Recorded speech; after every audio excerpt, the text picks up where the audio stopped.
media conference with Lal Goel, which is brought to you by V4NEWS, Global TV, Malnadu TV, News Gaon Se, Samvad Sarokar News, Organ Donation India Foundation, and Gyan. Our endeavor is to bring all the current subjects, including COVID-19 impact and other current subjects to you and to enlighten you about the impacts of that. But today we are going to discuss a very, very important subject. But before I will start that subject, I would like to inform you that today we are also having a day which is called International Day of Victims of Terrorism.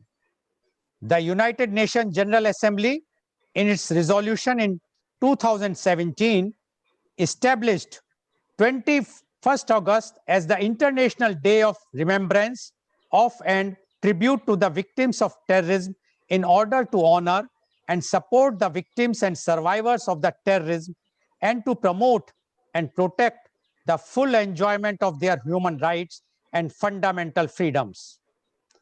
The primary responsibility to support victims of terrorism and uphold their rights rests with the member states. We also pay our tributes to them. Today, we are also celebrating two birthdays. One is the chairman of Global TV, as well as the founder secretary of Gyan, Mr. N.V. Paulus. And the another one is the member of Gyan and the chairman of Gyan Mahavidyalaya, Mr. Deepak Goel. From our side, a very, very happy birthday to both of you.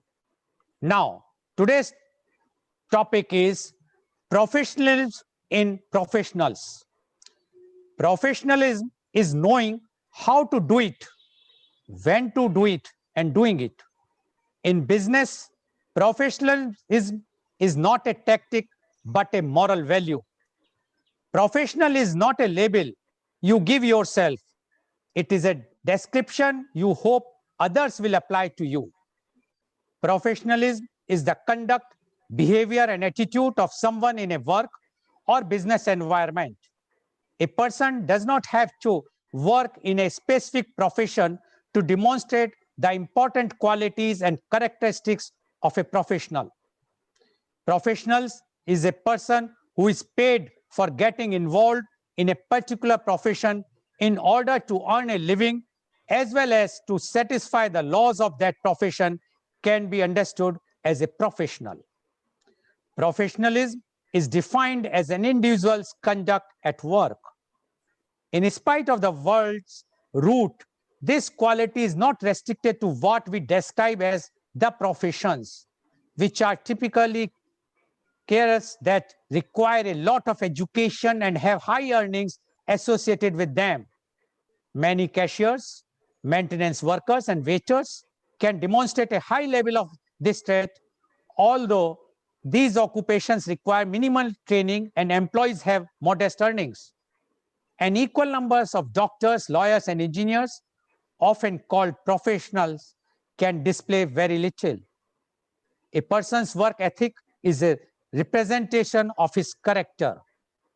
A strong work ethic suggests that the person places a high value on doing a good job, as well as respecting others and functioning with integrity. Professionalism is a component of the concept of work ethic, which describes how a person comes to work and conducts himself on the job. And today, to discuss this particular topic, that is the professionalism in the professionals, we have a very, very eminent guest. He is none other than Professor Dr. P.P. Devan. Dr. Devan has been professor and head of the Department of Head and Neck Surgery for 11 years at AJ Medical College, Mangalore. He was Associate Dean for 7 years. He is also qualified in Advanced Computer Software Application, Electronics, and Wireless Telecommunications. He has 2 chapters in the American Board Accredited Textbook of Medicine, read by more than 800 American doctors every month. Also in 1992 instituted the Dr. Devan Gold Medals in South Indian ENT Conference for teaching, treatment, and instrument design.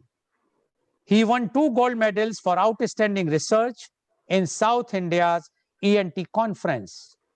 His How to Treat Coronavirus in Initial Stage in a media conference with Lal Goel was viral, in which he explained in details the role of zinc for the treatment of coronavirus. He is the founder member of GYAN. We would like to invite him and ask about him, about the topic. So welcome, Dr. Deven, on our show.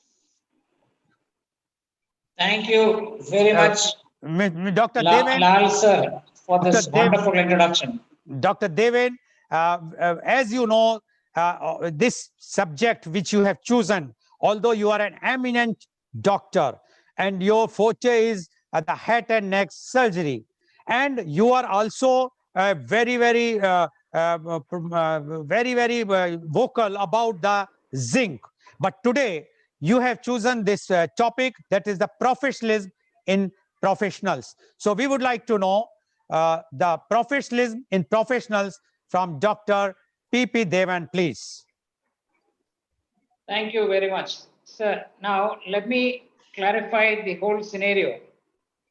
When we look at hundreds of professional students passing out of the various professional colleges in Mangalore, it is found that 80 to 90% or even more are unemployable. Why? Because they lack this thing called professionalism. How much of it is taught in various schools and colleges? There is indeed now a book, what they don't teach in medical schools. So I wish what they don't teach in a professional college is a book that is very much required, because so many things can go against a candidate when he searches for a job. So many things can go against the candidate in the process of once they find that they are not wanted. It is so sad and tragic when we see these students from very difficult backgrounds, very hard work, and what they strive for. Eventually, when they go for a job, nobody wants them. So there are a whole lot of factors that needs to be addressed, but on that we will expatiate later. Sir. Okay, thank you, Dr. Deven. And according to Dr. Deven, those who are passing out even from the medical colleges, 80 to 90% or more are not employable. It means that if they are applying for the job, they are not being taken by the employer because their knowledge or their professionalism is not there, which is lacking, although they have studied, they have completed their course. So what Dr. Deven says, that today is the need that the professional should have the professionalism in that. Okay, now doctor, tell me which I asked earlier also. You are a doctor and you are a professor of head and neck surgery. What makes you to talk about and to venture in this field, that is about the professionalism? Because we understand that you are teaching the medical students as far as the ENT is concerned. But this is a subject which generally takes up by the management people. They only want to talk about the professionalism and other things. What inspire you to come and discuss and to teach about this professionalism professional? So the thing is, I just want to clarify a bit. When they pass from my subject of masters in head and neck surgery, erstwhile called otorhinolaryngology, when they have the requisite degree, and if there is a vacancy in a medical college, they are easily taken. That is the criteria. But what my focus was, when they put up a clinic for private practice to able to attract patients, they find that it is a different game altogether. And what I was really taken up by is there is this one center established by the Ministry of Health in Pondicherry. And that is a center called National Teacher Training Center for medical college faculties only. In that, all medical college teachers have to go there once, 14 days, and 7 days in how to teach, 7 days in how to evaluate. In that, one segment is on why the biggest academic failures eventually become the greatest successes in private practice. And then we realize there are a whole lot of factors not related to academics that govern success in private practice. And then I realized that these were factors not addressed in medical curriculum. How to talk, how to walk the talk. Now in business circles, we say, oh, he knows how to walk the talk. The whole lot of factors that govern the success in private practice. When we grow in an academic institution, until a person gets a master's degree, IQ matters. After that, for the next 10 years, EQ, how nice a person am I? How do I interconnect with another person? How do I am I perceived by others? That is EQ. And beyond 10 years, NQ, how I network. That is in the private scenario. But IQ, EQ, NQ, I have, as I had earlier emphasized in some of my other talks, does not matter as long as you have this thing called IQ, I can. But come back again. There are several factors. Of course, in a medical college, when a person joins an institution, all that matters in the upward mobility until one becomes a professor and head of department is a publication. If they have the requisite publication, they will automatically go in the promotions. But if they do not have the requisite skills to be part of a team, that is, together everybody achieves more. If they are not having the requisite factors required to be part of a team, when their contract is over, as I have seen happen in many faculties, they are simply not renewed. And it is such a tragic thing when that happens, because the person is entirely dependent upon a medical college salary. He has a dependent family. There's no private practice income. So therefore, what is required to be accepted and to grow within a team are also a set of factors that a person must focus on, imbibe, inculcate, and exhibit in order to grow. Okay. What Dr. Deven says that it is not important that how you have scored in your medical college, but once you will go for the private practice, how to talk, how to attract the patients, how to behave with them, that is also very, very important. And according to him, that is what is required and which is lacking nowadays. That's what he wants to emphasize, that those who are passing from the medical colleges, they should know how to behave, how to act, how to speak to the patients, so the patients can come to their clinic. Because he says many times it happens, those who have got the job in the medical college, if they are not that much having this professionalism, the day once their contract has to be renewed, many times it is not renewed, which make an hardship to them. Now my question to you, doctor, is this so important? If it is so important, it is only for the medical college you are talking, or the medical profession, or it is for all the professionals we are talking, whether they are engineers, lawyers, or any other computers science engineers or software engineers, or it is only restricted to the medical profession you are saying, or even the business person? So I will clarify in what did I tell my own children. In their journey in studying business management, I didn't ask them to get distinctions and ranks and first class. No, that they will already will, because they are sort of in a way committed to academics.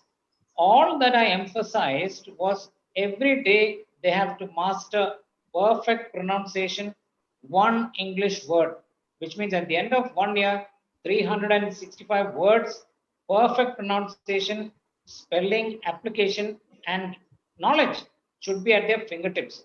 Why? Today is a day which should not be actually when we rely on multinational companies with their hefty pay packets to recruit us. I looked at nearly 300 students for the business management course.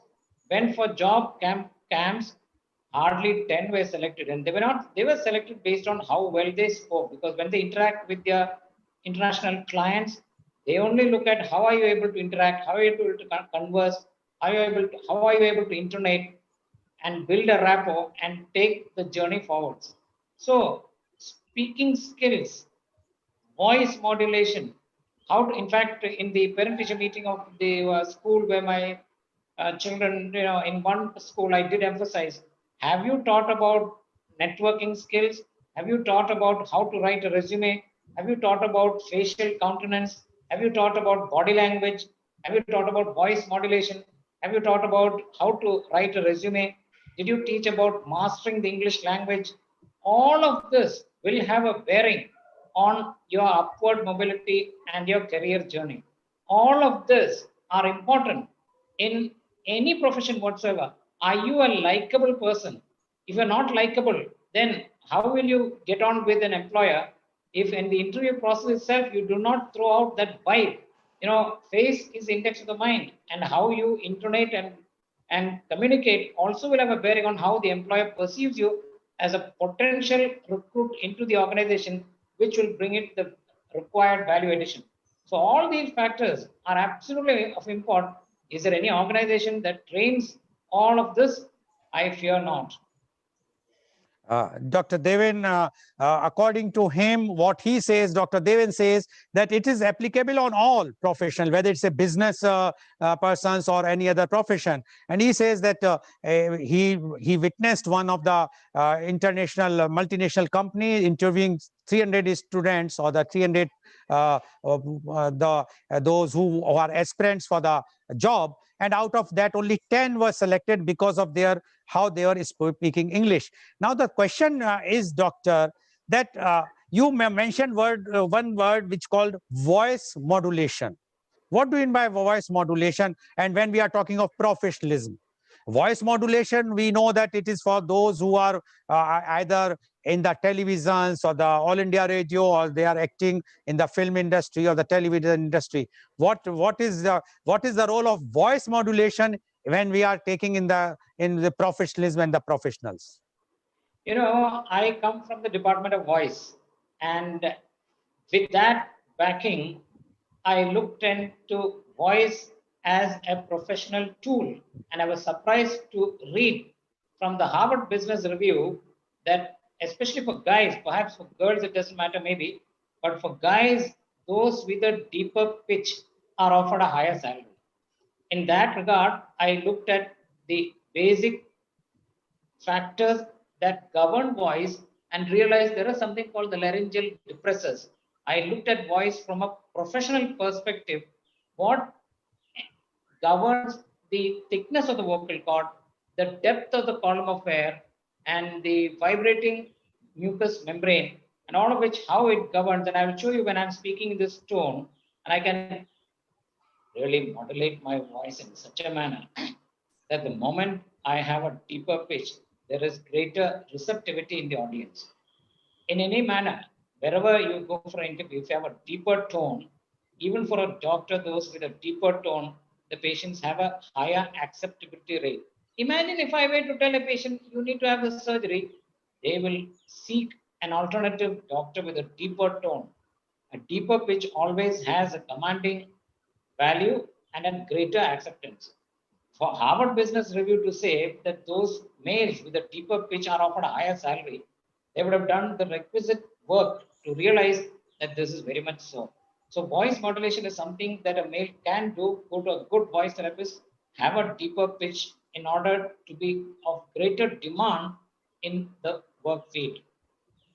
Okay, so according to Dr. Devin, the voice modulation is required, especially for the males, because the deeper voice is always important. And according to Harvard Business Review, they have found that those who have the deeper voice, male, they are getting fat salary or the more salary than if they are not having that deeper voice, the others. So according to you, that the voice modulation is required. Now, you have also mentioned about the skills, the communication skills. What do you mean by communication skill? Well, there are very rigid, clear-cut rules or guidelines on how to talk. Much of it is not understood, incorporated when people communicate. A person who is always negative is not really wanted within a team. In communication, let me highlight very clear factors. Number one, if you're talking to another individual, what did I tell my children when they went for jobs? I said, keep your mouth shut, because loose lips sink ships. Companies have great non-disclosure agreements. So in that regard, keep your mouth shut. I tell my postgraduates as well, when they come in first into my department, do not talk negatively about the department, my faculty, my institution, myself, my other colleagues at all. If you want to talk, talk positive. And in life, basically, either I talk about me or I talk about you. I do not have the liberty to talk about a third party. It is office gossips that eventually destroys careers and makes lives miserable for people. Do not talk about a third party. Number three, when somebody talks about a third party, do not reply. Do not, especially do not reply to criticism. The moment you reply, your reply will be augmented with a lot of other adjectives and will be conveyed to the third party. So do not reply to a third party criticism. Do not talk about a third party. If you open your mouth, speak positive only. And what did Charles Schwab? Charles Schwab is one of the founding businessmen of America. He said, "Be hearty in your appreciation and lavish in your praise." Be hearty in your appreciation and approbation and lavish in your praise. Everybody wants to get recognized. Everybody wants to be accepted. Everybody wants to be appreciated. Everybody craves for recognition and appreciation. Identify the good points. Everybody will have their negative points as well. But no, identify the good points and praise it. If not, keep your mouth shut. That's the way. Okay. And you have also mentioned, Dr. Devan, in your opening remark about the body language. How body language is connected with the professionalism. A person who is a very serious professional, if he is doing some work seriously, he need not to be smiling or something. Can you enlighten this? What do you mean by body language? Sir, I'll quote a couple of instances which I witnessed. Maybe this should not be so, but then I was in an exam with another co-examiner, and the candidate had not really done well. So I said, "You're not up to the mark, and maybe sort of, you need to study for 6 months and come back again, perhaps." And when this candidate got up, the person kept their hand on the shoulder, bent down, and thanked the examiners, got up and left. My co-examiner, he said, "Listen, look at that candidate's humility. Oh, I'm so touched by that humility. Just for that, I am requesting you to pass that candidate." And I said, "Passed." It's okay. Humility is the hallmark of greatness.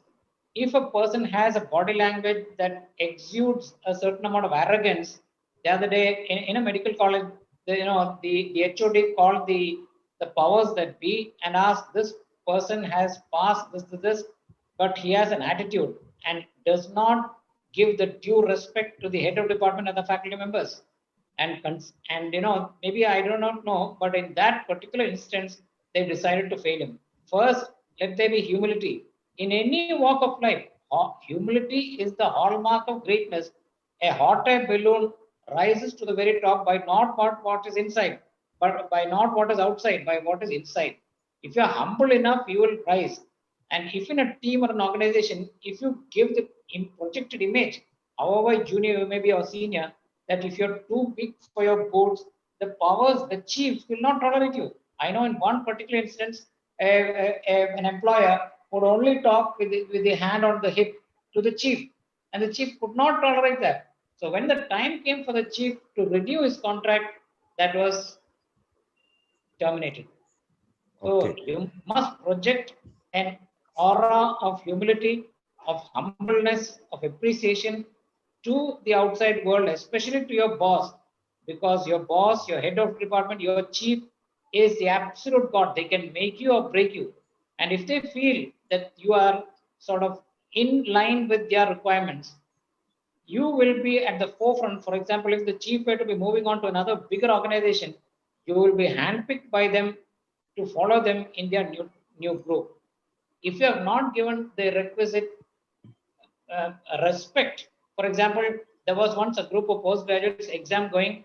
When the chief walked into the department, everybody would wish. But this one candidate who felt he was too good in a subject wouldn't really do that because he knew he could pass on his own. Finally, in the final exam, when this candidate made one mistake, he was ejected out of the system. So therefore, body language to a large extent has an extraordinary role to play.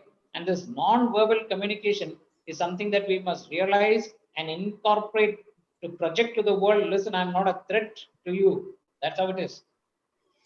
So, according to you, Dr. Deven, that the body language plays a very, very important role, and humility is also required, because if you are you are talking with a humility and your body language is good, definitely the other person will be impressed and will see to it that you will get the job, or will see you will get the business. But if your body language is not good, you will be a loser.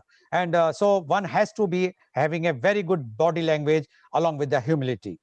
And now, Dr. Deven, is personality development same thing as professional development? Not at all. There is an entirely different facet or a facet. Personality wise, this is something I will not on this forum highlight in detail, but let me tell you, I always looked at what is it that made persons charismatic or attractive or trustworthy, or you look at them in awe and we feel, my God, he is a person I will trust my life with. That is absolutely of import for a doctor, at least. And during my formative years, I wondered, what is it that inspires confidence in a person? What I did do is I placed the faces of whom I greatly admired. And I said, there is something that connects them, something that makes us deify them and keep them on the highest pedestal. And after a long search, I realized it is one facial feature that sets them apart as fantastic, great personalities. They would have the requisite integrity, straightforwardness, trustworthiness, but then one facial feature. Why is that so? Because face is the index of the mind. Whatever you have in your mind, it will eventually will reflect in your face. And when that face reflects this trustworthiness as a facet, the world will trust you and keep you on the highest pedestal and accept you as a leader. If you do not have that, then you will drop like a stone and sink in the water. Now, that is an amazing thing. Can you reverse engineer this facet or feature on your face to make the world accept and respect and regard you? Oh, yes, you can. Isn't that what is done in nature? Butterflies have angry eyes on their wings. In order to project to the world, they reverse engineer it and says, listen, I'm dangerous. Don't touch me. Are they really harmful? They're not. They're absolute harmless beings. So nature reverse engineers it and projects to the world an image. We can do too. It's a very powerful trait, but that is something I cannot sort of talk about it because it is too dangerous. Who can use this? From where did they come from? Joseph Stalin, Adolf Hitler, Mussolini. They came from nowhere, but because they had this incredible feature, the world trusted them, made them terrible leaders, and they massacred humanity, millions and millions together. So that's a very dangerous thing to have, and I cannot talk about it. Maybe on a different forum, on a different aspect whatsoever. Thank you. Thank you, Dr. Deven, about telling about the personalities, and you have also put a rider that we should not talk about a few of the personalities. Yes, we should not talk about them, but you have used one word, the integrity. Now, and trustworthiness. Now, tell me, if a professional is having integrity, his intentions are good, he is trustworthy, but he is lacking the professionalism. What you are, which The first thing, the very first thing that a person must have is diamond hard integrity. Especially for a doctor, you are invited to a house, and the people of the house absolutely know that they can trust you, and you will not misuse the confidence that they have reposed in you. For example, how much can a husband is working in the Gulf and his family is sick and he's invited to the house and only ladies are there? Your integrity must be unquestionable and it should be of diamond hard rockness. Second, you must have the straightforwardness to tell the patient clearly what it is, and you must not mince words or tell them opposite to what the actual factuality is. And third, you must have the forthrightness and willingness to be a good person, have nice words, have a pleasant countenance. Many patients say, "Oh, if I look at that doctor's smile, a smile is the first and the best thing that you can give another human." So if I see that smile itself, half my troubles are over. I will turn it around. The question in when I said why the biggest failures became the biggest successes, I will quote a line from Ayn Rand. She said, "Look at the unsmiling seriousness of a hardworking patient. You look at the first benchers in any college who are really committed to academics." I said, "Look at the unsmiling seriousness of a hardworking patient." Now translate that into private practice. When the patient says, "Oh, that doctor does not even have a smile, and we don't feel like going for a second time." So, what the public perceives you as, what the public expects from you, you must rewire your brain for what it is required. Now, I need to highlight this thing called we do have. We do have. If you need to be a successful practitioner, you need to do what is required. If a student cannot manifest, I always tell my student, if you cannot manifest a ready smile, go back to your hostel, look at a mirror, put your two little fingers in the corners of your mouth and pull it out and see how your face reflects when a pleasurable emotion is affected. And look how your pleasant smile can be. And when a patient comes in with a whole lot of trouble, manifest a smile, even though you might not be a smiling person, in order to ensure that you build a rapport. Because when things go wrong, it is a rapport that you have built up that stands with you in good stead as the years unfold. So a whole lot of things have a value here, not just as a doctor, but in very many others. If an engineer, you're running a service department, if you're running a thing, when a public comes to buy something, you must not ever, I always say, you must never ever laugh at a person. You can laugh with a person. And when do you laugh with a person? The first impression is the best impression. And when does that first impression happen? In the first 60 seconds. I demonstrate to my student postgraduates, in the first 60 seconds, I will wait for an opportunity to crack a joke and smile with the patient, because the first, that is when the brain is fixed in the image and impression the person forms of the other individual. In the first 60 seconds, if I crack a joke and we smile together, our bond is made. So therefore, that's how it is. After that, the defenses will come in, and then you can't simply break that barrier. You in a first, in any walk of life, when you meet another person, 60 seconds is all that you have. In that space of time, if you sort of click together, you're friends for life.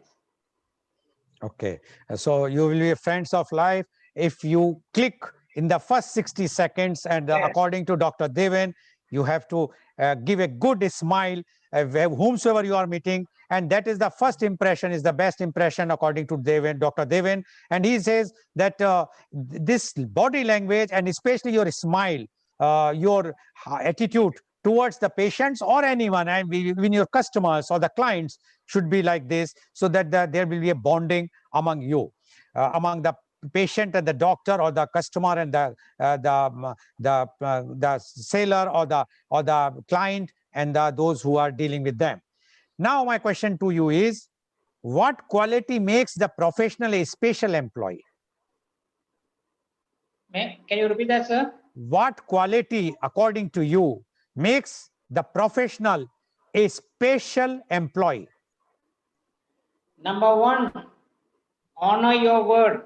If I say that I will do this job by this date and time, for example, let us take a tailor, and your work will be done by this date, this time, it must be done. Honor your word. If you can't honor your word, don't give it. Number two, make sure that you are trustworthy. How do you build that trust? Over years of interaction. Number three is your communication skills and the space of time that you communicate. Number four, everything to a large extent, even medicine is a business. What do you mean by that? The, the, the factors that govern market forces of business will operate in the business of medicine too. It has been decided or thought about that medicine has been declared a business first. What does that mean? You've got to be, what is the, I asked quite a number of MBA students, what is the mantra in business? It is offering the best possible services at the most reasonable price. And in that regard, there's something called a perceived value. If you were self to be having this, are you willing to pay this price? So offering the best possible services at the most reasonable price.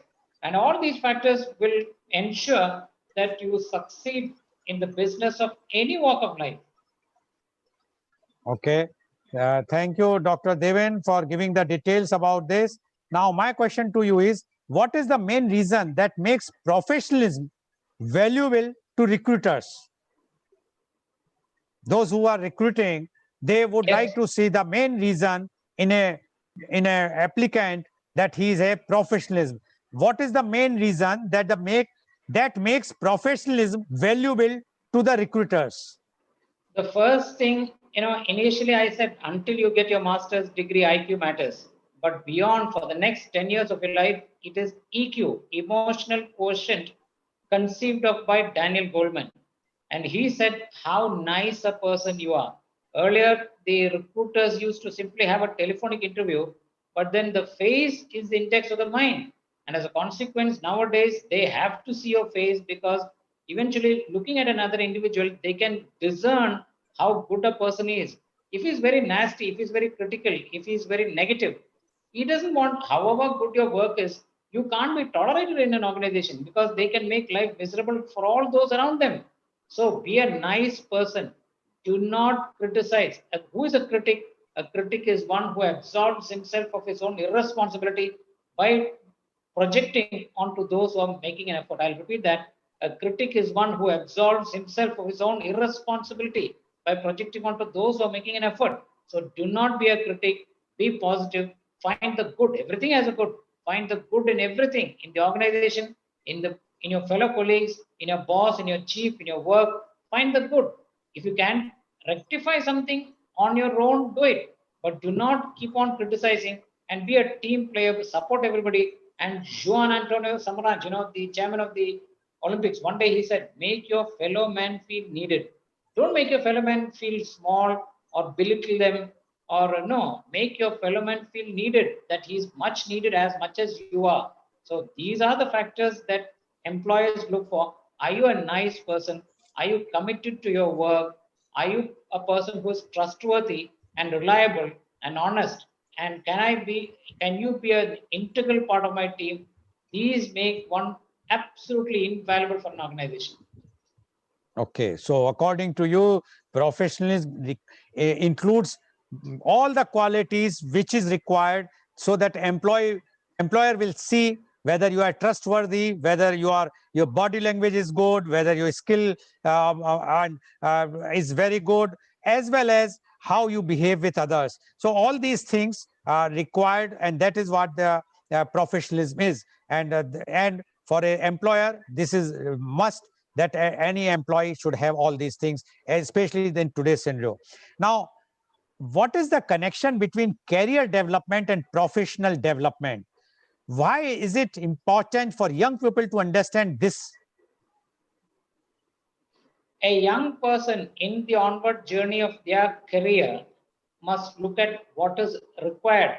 Sometimes they fail to do so. I will tell from a medical college perspective, the one thing that absolutely matters is for them to have publications. Otherwise, their promotions will not happen. In about 8 years' time, after joining a medical college, they must become a professor. And based on the vacancy, they will quickly become heads of departments. Some of my postgraduates at a very young age have become heads of departments of major organizations. Why? Number one, they focused on their publication. By the time they are 5 years into their career, they must have 4 publications in an index journal. And after that, for the next 4 years later, another two. But apart from that, they must have the focus. You can't, it is only when you're absolutely world class in a tiny area that the world comes to you. I always tell my students, be the best in the world in any chosen area. Be the best in the world. If you are so, the world will come to you. That's how it is. So as your career unfolds, it is he who has not refined in world class excellence in a tiny area and make them invaluable when they lose out in the overall career journey, and they get left out, or they get benched, or they get terminated. Look at in this corona pandemic, how many millions of people are being left out. Who are the ones who are being retained, who at the very start of their journey made them invaluable? Can you make yourself invaluable? Yes. Although, they say, no person is indispensable. Oh, definitely not. An organization needs to run. And in order to run, they must have crucial people with the requisite talent. Have you focused on those crucial areas and have you made yourself invaluable so that you cannot be replaced? Many of us have not. If you have got extraordinary skills with which you cannot be replaced, look at those who are being recruited into America or Canada or Australia. They are the ones with extraordinary work skills. So therefore, you must have the focus. And as your career unfolds, you must become absolutely invaluable in at least one area so that the company feels without you, the company simply cannot run. So that is how the professional development should happen. Many of us, what did William Shakespeare say? To be or not to be. Many of us, I've seen many, especially in my field, um, as my colleagues, postgraduates, as we've unrolled our careers, many of my colleagues did not have the focus. I am an ENT surgeon. They were generally ENT surgeons. But in about 10 years' time, what happened? Faster, quicker, young, far more focused, younger boys and girls came and wiped many of them out of business. What was their focus? They became world class cosmetic nose surgeons or sinus surgeons or voice surgeons or head and neck cancer surgeons. No, there are now subdivisions. You must become world class. That is all that will take you after a person touches 45. Otherwise, the sad tragedy that is happening now, brilliant, fantastic, hardworking, committed professionals by 45, 50, they are out of jobs. They cannot be retrained into something new. And then there is a great tragedy unfolding because they have children dependent, they have financial requirements. Now, what happened? What went wrong? To be or not to be? They did not decide to be world class in one area. As you know, I have focused many years focusing on several areas to the exclusion of all else and have made breakthroughs. So had I not had those breakthroughs as my career unfolded, where would I be now? So that is how it should be. You, by the time you are 45 to 50, you must be world class and unbeatable in at least one area. That will ensure that you will be retained in this business of survival. You can be retained in the business of survival, says Dr. Deven, and he says you have to be world class at least in one of the areas so that wherever you are, you will succeed, because nobody would like to throw you away and they all want you because you are world class in one of the areas.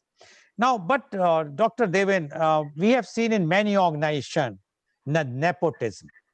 Now, when the question of nepotism comes and versus the professionalism, what you say about that?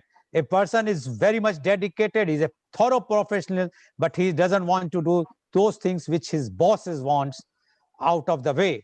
So now, what you say in that context, whether the nepotism or the professionalism?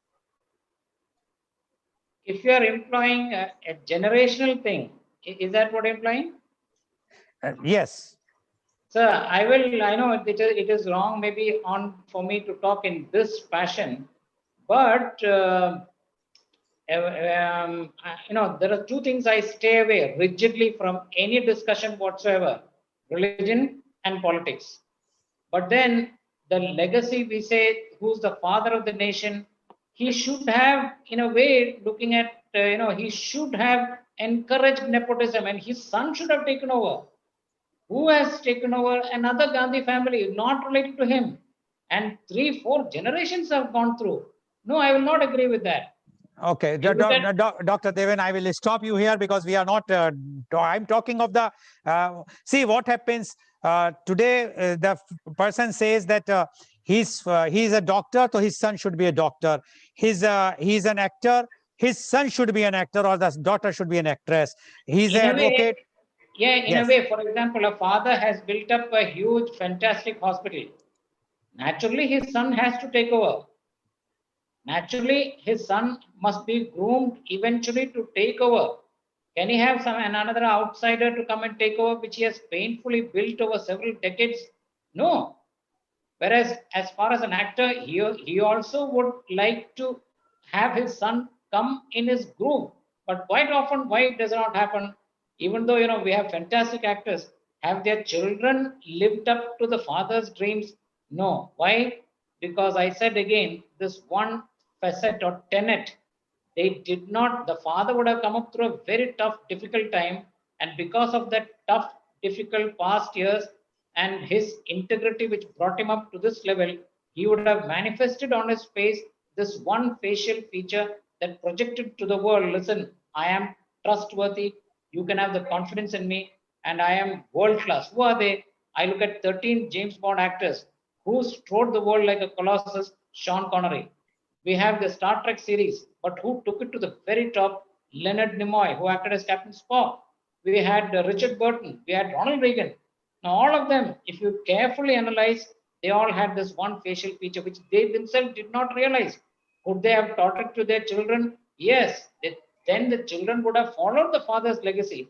But many of them did not realize this is what it is. Your facial feature makes the audience gasp for you. Who is, I should not talk like that, but look at this ordinary bus conductor who from nowhere came to be a colossus. And Rajnikant, what a big guy he became because he had that one facial feature. So that is how it is. It can make you or break you. So in a way, when a father has built a legacy, Jamshedpur Tata, eventually it has to come down the lane. You can't have an outsider come and take over the reins. Where will the children go? Because naturally the children should follow their father's legacy and take it and build it up. So according to you, the nepotism also plays a role as well as the professionalism, because many business houses which we have seen, especially in India, the legacy is on. Yes, You have already mentioned about the Tatas, although the Tatas, it's a bit different, but yes, it is from their own community. They are trying to choose the that's chairman of the how. Tatas. But if we will see in the Reliance, the legacy is on. If we will Yes, see even Birlas, the legacy is on. It's not that somebody else is taking over this thing. Yes, they are running the companies professionally, but the helm of the affair is their own blood. The yes, so according to you, the professionalism, when there's something like this comes, the professionalism also plays an important role. But somewhere, we back of the mind, we have to also consider that, as you have rightly said, that a doctor has constructed a good hospital. And one more thing, because in the doctor's family, the general topic is always about the medical. yes, Like a lawyer's family, it is always the legal issues which they are discussing. So that definitely the children's IQ or the other GK and everything will be concentrating only on that aspect. So they will be more proficient in this. But only problem is when we talk about that it is a nepotism. Where in anything, I would not like to name, but there are many issues which are coming nowadays. And when the professional says that we are not being taken because we are outsider, we are not taken because we doesn't belongs to the family. Don't you think? Because earlier you said it all depends on you. If you become a world class person, nobody will stop you to be a, because you should have an ability of at least one quality of a world class. What you say about that? whatsoever. It is not a nice word actually in the way it is applied. This word called nepotism. Sometimes people decry about. But where if the children do not take over the mantles, where will they go? No, I will not agree with that. Maybe the children, when big organizations and the children are groomed, they are sent abroad and to have the requisite skills, and later they come and take over. That's how it's got to be. An outsider can pursue his own track. He can build his own organization. He can have, who are Bill Gates and Warren Buffett and the Facebook and all that. They are ordinary guys, but didn't they build a legacy? Of course they did. So it's not that a person should crib and say, I'm not getting into the organization because it is a nepotism that rules. No, no, that's not the way. If I want to come up, I can build my own organization and I can build my own empire. I can do that. Anybody, you are the captain of your ship, you're the master of your destiny. You can build world class empires. Nobody's there to come in your way. It is when you have a clear focus and a dream, the universe will conspire to make your dream come true. There is nothing preventing anybody. It is only we who limit ourselves, and no one can save you from error or sin or restrict ourselves except us. So, when we talk about quotes of other people, of Winston Churchill, of this thing, I said, why can't I have my own quotes? And one quote I made is, unshackle yourself from psychological chains. The world is your oyster and you are its pearl. Okay, but Dr. Deven, again, in the same, one more thing which is coming in my mind is, I will not name the company because we do not want to name the company. But recently it happened in last few years that what that company, which is one of the IT giant in India, they bought the professionals from abroad or from India. They gave the entire management to them, but ultimately they found that those professionals could not manage that company, and ultimately the company came back to the original promoters.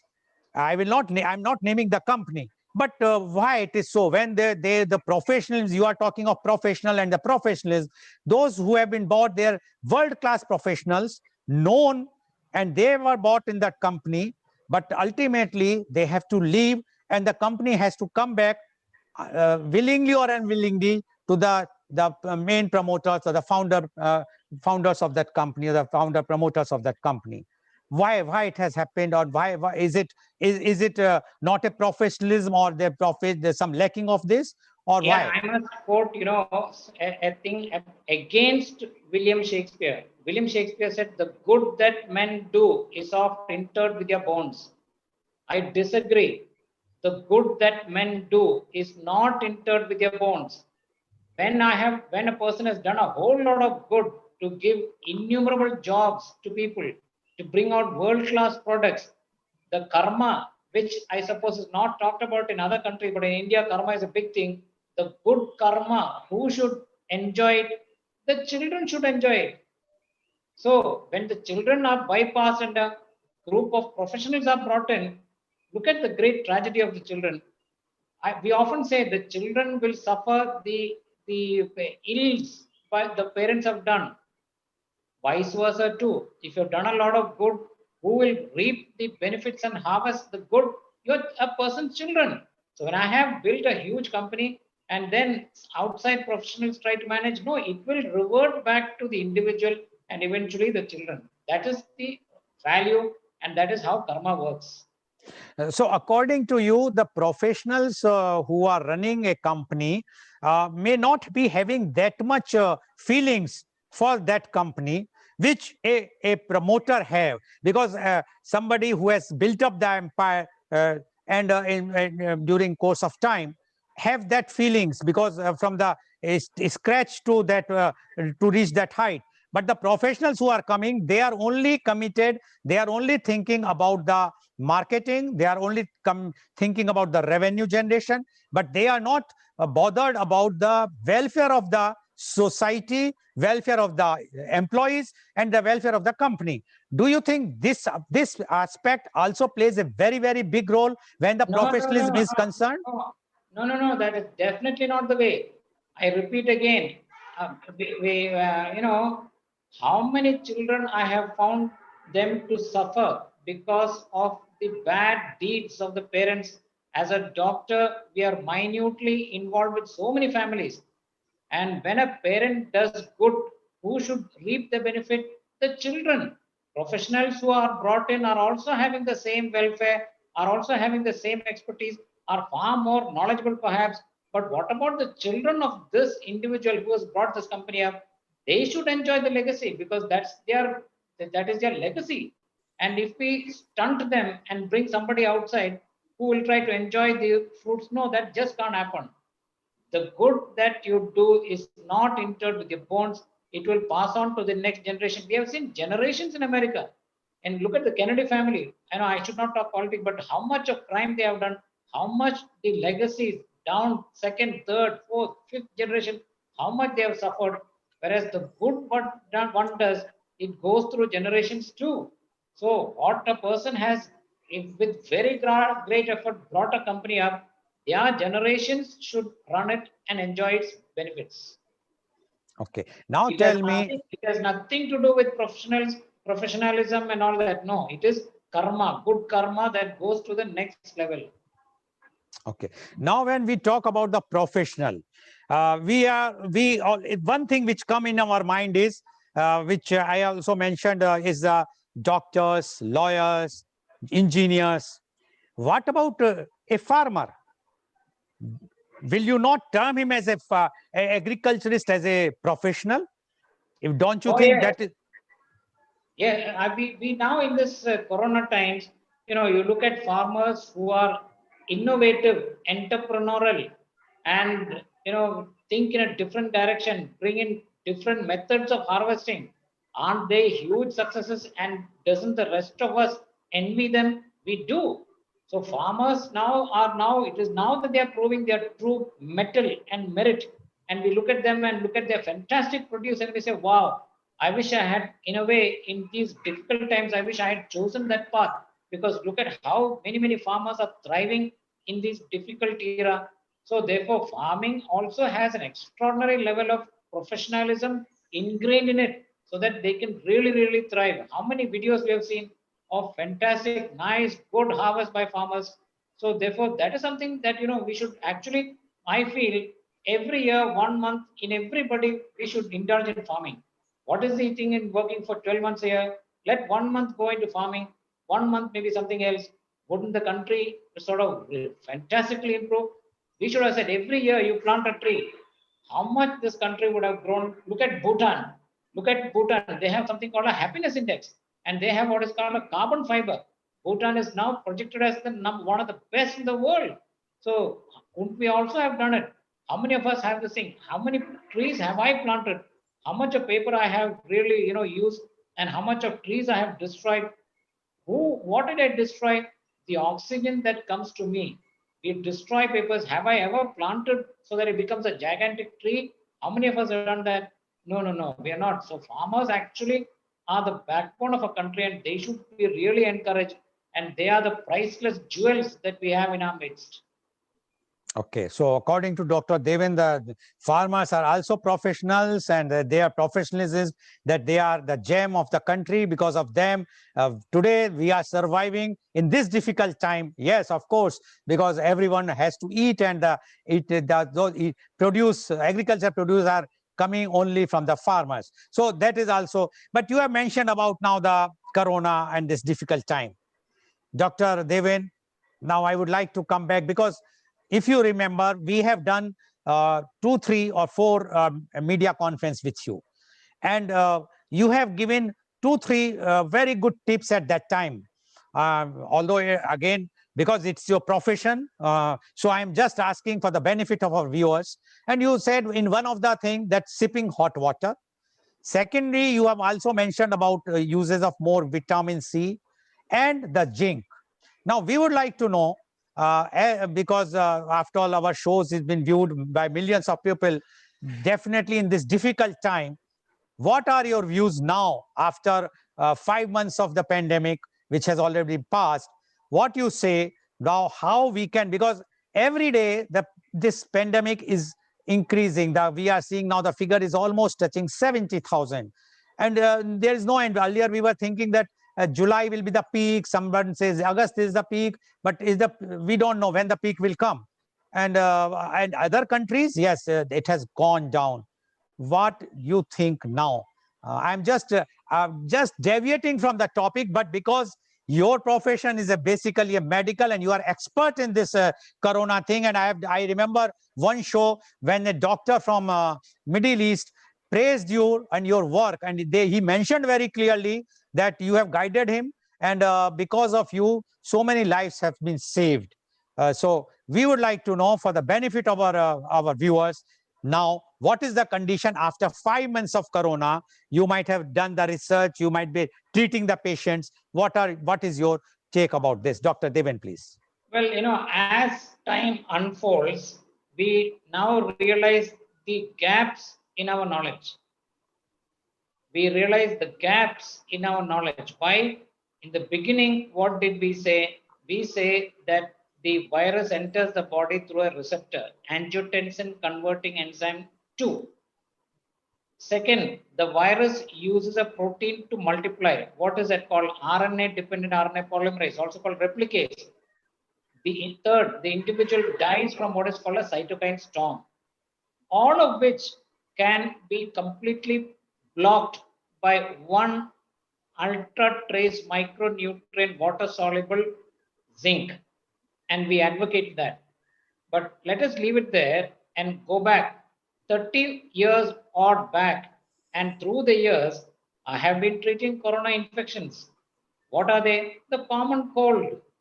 That is also corona. Now what are we having? It is called the novel corona 19, which got released last year. But all through this 3 decades, also we have been treating corona. Have I been successful in doing so? Yes. What was my focus? My focus was, many patients came and said, we get repeated upper respiratory colds, and what can we do? All I did do was to increase their immunity. Immunity is dependent upon, very clearly, let me be very clear, on 4 very clear factors. Number 1, amino acids. Number 2, iron. Number 3, folate. Number 4, zinc. I repeat again, amino acids, iron, folate, and vitamin C, which Linus Pauling so much advocated, and zinc. But what really happened, to a surprise, because zinc was primarily blocking all these factors, zinc took off in a very big way. Very many studies started happening. People started getting treated by only zinc. What was the shocking revelation that unfolded of late? Even those who took zinc became infected, some died. What is the now treatment? The treatment is take the plasma of those who survived and inject it into those who are suffering. What is the meaning of it? Take the plasma of those who survived. Who survived? Those who had a good immune system. Not just those who had good zinc, those who had a good immune system. And take that plasma and inject. And very many patients have survived. So what do we derive from this observation? It is not just zinc that plays a role, it is the overall body's immunity. And if you are deficient in any 4 of this, you are susceptible. Therefore, now what do I advocate? And of late, I have been treating patients only by these 4 things. By the second, third day, they become asymptomatic. Not just zinc, amino acids, iron, zinc, and vitamin C, a combination. There was some talk about vitamin D, those who got infected were deficient in vitamin D. No, that is not part of the, you look at back, I look back at my work. How many hundreds of patients have come and said, doctor, I treat them for 9 weeks. After that, no infections whatsoever. All my neighbor, my colleague, my classmates, everybody gets an upper respiratory. I am symptom free, which means it's working. Evidence is the best recognition of things which work. And how have I been dealing with only these 4? I do not give an extra vitamin D. I only give amino acids, zinc, iron, and vitamin C. When taken twice a day, many patients. It is not just zinc. Earlier, of course, we only treat by zinc, 50 milligram, zinc acetate, zinc gluconate, or zinc sulfate. Of course, there are those who survive too, but there are those who have died also. Which means zinc is not the single isolate entity. It is the overall immunity. And instead of giving plasma, increase your own plasma levels of immunity. Instead of waiting for a, no, now there are people who have come out of it and then selling their plasma. Instead of waiting for their plasma, you increase your own plasma immunity. How do you do that? I repeat one last time: amino acids, iron, zinc, vitamin C. These are the 4 cornerstones of immunology. And if you have enough of it, to a large extent, you will not get infected. Even if you do, it will manifest as an ordinary common cold or a slight cough. 4 or 5 days, you come out of it. That is my take now. That was not the take in the beginning. In the very beginning, it was immunity. Then it became on zinc. Then zinc took off in a very big way. When we came across patients who are still getting infected, I retrospected and looked at what are the factors we have missed and realized it is not just zinc. You must have the overall immune system. Now, what do they say? If you're immunologically strong, to a large extent, you will not get infected. Even if you do, like the 80-90% of the patients, you will develop a simple ordinary upper respiratory. 3 or 4 days, you will come out of it. That is how it is. Okay, thank you, Dr. Deven, for giving the details that in 5 months' time you have now realized, and you have come out after treating the patients, that it is not only the zinc, but it requires 3-4 other components which are very much essential as far as this thing is concerned, the corona is concerned. Now I am coming back to the topic back again. we have seen in the professional things in many of the organization. Nowadays, there is a Me Too campaign is going on. Now, how you think the professional who is working, what he should do so that he will not be, because you know that you have mentioned sometimes it is a professional jealousy. Now, when a person is reaching to the helm of the state, sometimes these types of allegation comes. Now, where the professionalism stands then? Can you clarify that question once again, please? Yeah, it is that right now we are in the media, many times it comes the reports of Me Too. Me Yeah, Too. yeah. Now, let me, to a large extent, I need to be a little delicate when I talk about this. But then, to a large extent, it is the female gender that accuses the male. We don't really come across vice versa of males accusing females of having a Me Too this thing. Now, why is that? First, let me clarify. Why is that? Because there was a discussion. Anyhow, come back. Why is that? Number one, because as a doctor, I should sort of emphasize the hormone that drives the sexual desire in a female is testosterone. It is about 90 nanogram per deciliter. The hormones that drive sexual behavior in males also is testosterone. It's about 1000 nanogram per deciliter. So the human male brain is hammered every single moment of the thing. But a person is, you are highly vulnerable. And in today's parlance, in legal terms, one word is very clear: consent. One word: consent. Whatever it is, there is, I must tell you, because things have gone horribly out of control, it started in Stanford University and spread across various universities of ongoing consent. Students are not aware of this. Just because a girl smiles at you doesn't mean that you can straight away take her for a dinner or whatever. At every single stage, you are supposed to officially, it is a little amusing, but to ask a consent: can I smile at you? Can I hold your hand? Can I take you for a dinner? And that sort of thing. If a female says no, no means no. That's how it is. That is something, if you look at all the people who have been jailed, it is so sad that these are real heroes for many of us. But then in the beginning, did they ask consent? If you look at that movie where Amitabh Bachchan very clearly portrayed, if a female says no, stay away, stay off.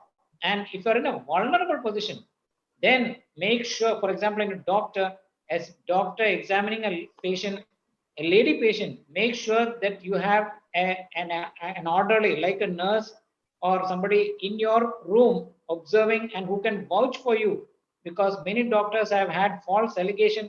You have nobody to protect to you. The only person who can protect you in a court of law is an observer, like a nurse who is working with you, and you have maintained the social requirements to ensure that you are within the limits of social decency.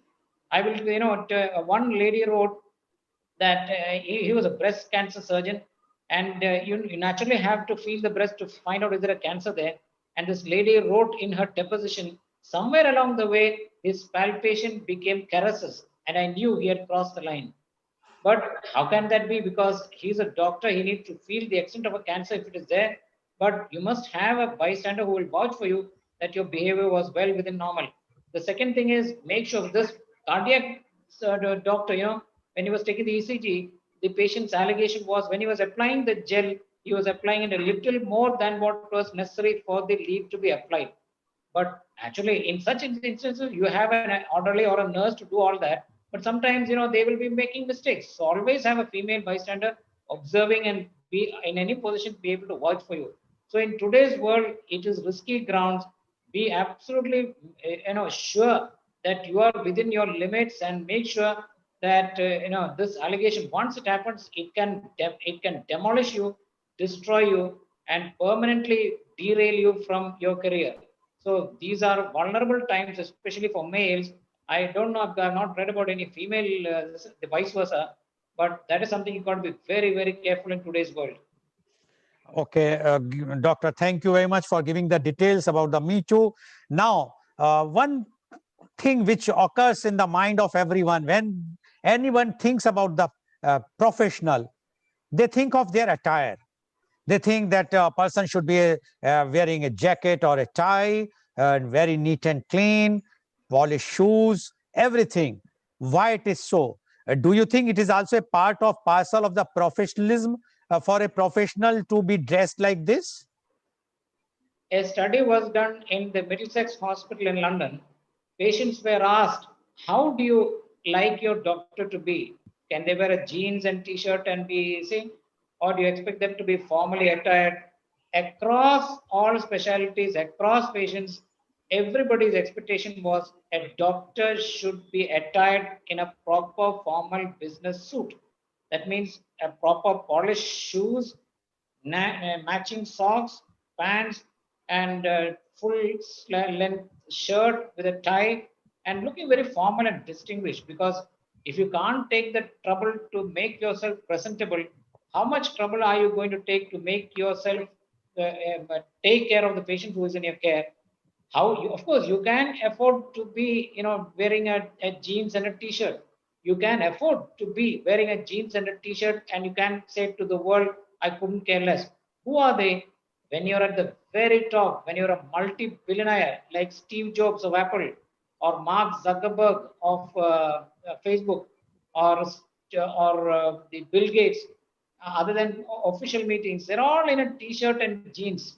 When you're a multi-billionaire, maybe, or this guy who is the owner of Jeff Bezos, you can afford to be in a t-shirt and a jeans. Jeans, incidentally, is called jeans because it was manufactured in Genoa, and it was blue in color because Christopher Columbus's sails were made blue in color. The sails were the first jeans, and they were all blue in color to protect himself from pirates. Did you know that? No, the large majority will not know these things. But apart from that, as a professional in any walk of life, you must be professionally attired and be of neat attire so that the society sort of accepts you and keeps you in that status. Okay, so according to Dr. Deven, a professional should be in the professional attire, whichever suits, and so the society will give you the respect. Yes, it is there, like the lawyers or the advocates have to wear their attire, the doctors have to wear their attire, so the rest of the other professionals who are working, they should have their own attire. Now, there is a phenomena in the business when a person says that please come first and go in the last.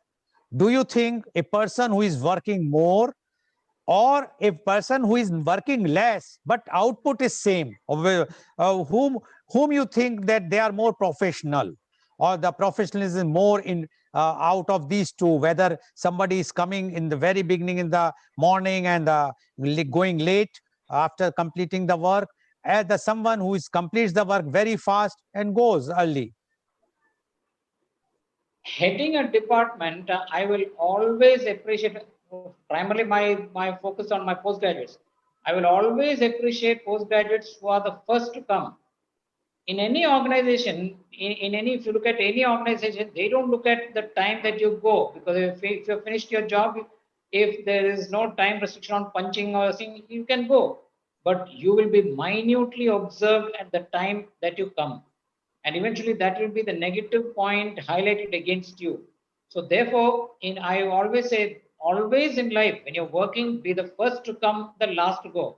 If you're really committed to your job, I say married to your job, there'll be so much of work for you to do. By the time you finish everything and tie up loose ends and everything you've done for the day, you eventually will be the last to go.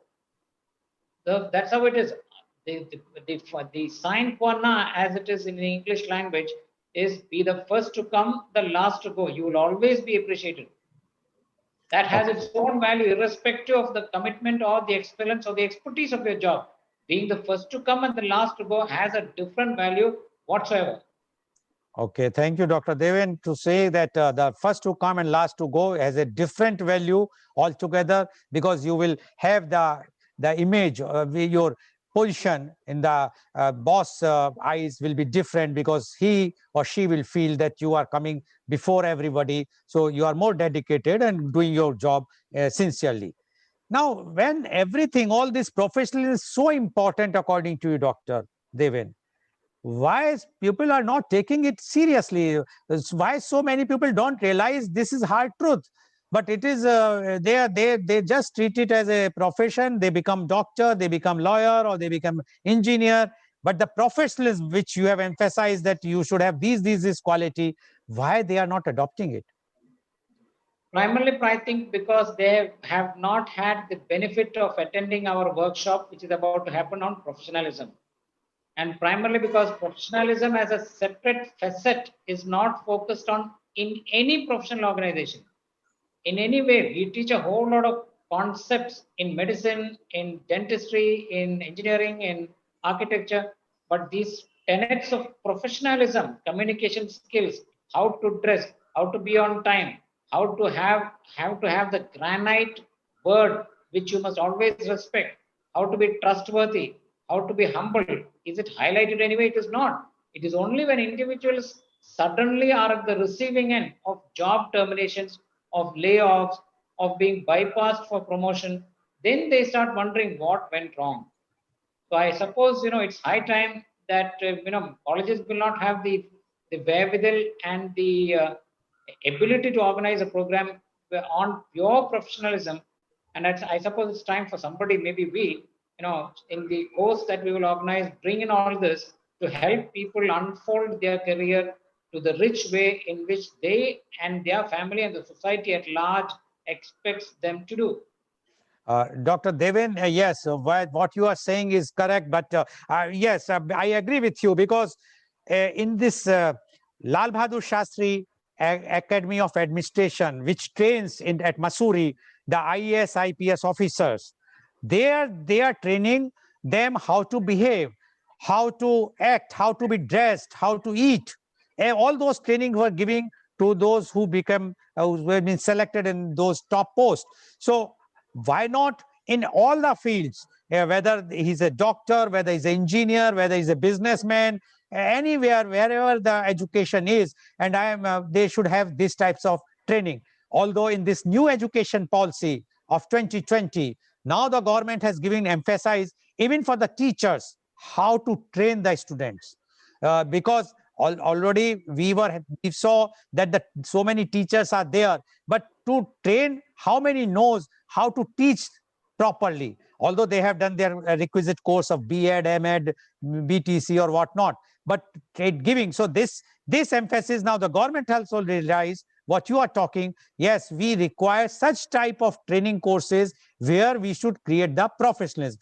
And I know that you are coming out with a professional training workshop on 30th of August.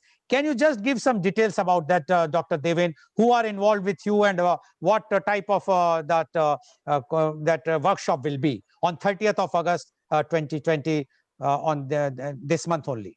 Dr. Devin, please. Having interacted with very many faculties and with students of various professional disciplines, I realized there is a big lacune, a gap which needed to be addressed. And I realized that, the way many colleges are, bringing out world-class students is not their focus. They will conduct these batches of students, and they will, at the end of it, they will declare them passed and they're out. Are they really good enough to be world-class professionals? No, we don't really have that focus. So in that regard, we felt that there was a need. And with your help and a whole lot of distinguished individuals who are fantastic professionals in their own right way, we got together to create this forum in which we will be organizing this workshop. A candidate who misses it will be missing something really big, and that they cannot get it from any other source. Now, who are my co-faculty in this? We have Professor Dr. Sudhir Sharan. He is a fabulous agricultural scientist, wonderful intellectual, director of the Aldo company in Delhi, and a person of extraordinary depth of mind. We have the former managing director of the Railway Finance Board, a person of laser sharp focus, of extraordinary administrative abilities, and vast expanse of knowledge in Dr. Patnaik. We have Dr. Professor Kurian, who heads an institution of thousands of students as the Dean of the Alvas College. We have Father Celine, who is the director of the unique school international in Beltangadi, a person of extraordinary ability in which he has brought in brilliant methods of learning. His students have become really world class. We have the director of Global TV, Paul, who is a book unto himself, from which we have to learn so much about networking. And of course, we have you as the guardian angel. So in that regard, we have wonderful individuals whose depth of knowledge, insight, introspection, and breadth cannot be matched by most people, have all joined together to create this platform, and we'll be launching this professionalism workshop on the 30th of August. So this 30th of August,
So I must emphasize again that all of which are not taught in a professional college. There are hundreds of professional colleges in Mangalore, and it is up to them to take advantage of this and future workshops that we will be organizing. We have kept it at a very nominal rate, and if you miss this, you're going to miss a premier faculty facet or facility or a tenet that you must, as an individual, possess. And I wish all those who register for that all the very best. May you unfold.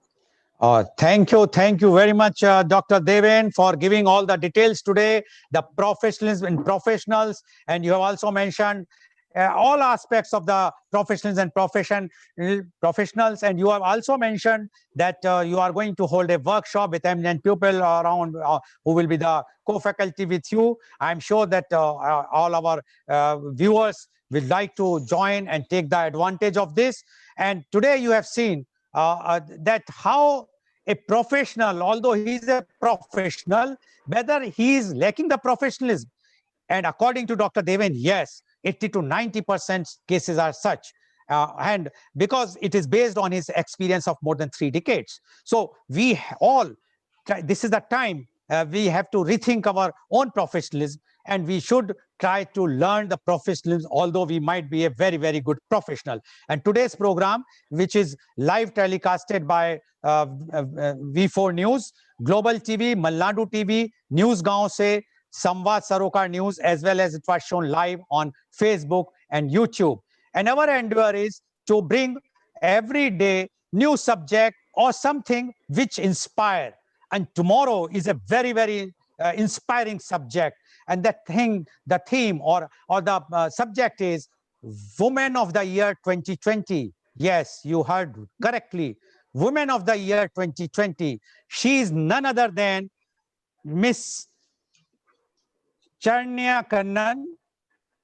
She is a behavioral strategy expert, head consumer insights, PayPal, Silicon Valley, California, USA. She is joining from there because she has been awarded a very big award from the business organization and a renowned award and termed as the Woman of the Year 2020. So please tune tomorrow at 10:30 a.m. and listen on what she says, because this will be a eye-opener for all of us. Being an Indian, now she's there. She has worked in a different places in India, and she won amongst many, many applicants, thousands and thousands of top CEOs of the company. She was declared as the Woman of the year 2020. I am sure that you will definitely join tomorrow at 10:30. Thank you very much, Dr. Deven, for joining and giving the details about the professionals. And thank you all the viewers for tuning in at 10:30 a.m. on Media Conference with Lal Goel. Thank you. It's been a wonderful morning. Thank you very much, sir. I wish all the viewers a wonderful day. Thank you so much. Thank you. Thank you very much.